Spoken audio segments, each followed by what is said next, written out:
Welcome back to another technical deep dive here in the Debug Zone.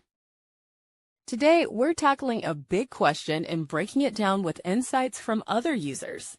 Hopefully, this clears up some misconceptions and helps you get the answer you need. So buckle up, stay a little curious, and let's jump right in.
And that's a wrap.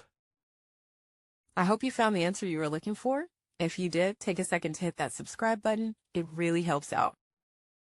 And let me know in the comments which solution worked best for you. See you next time in the Debug Zone.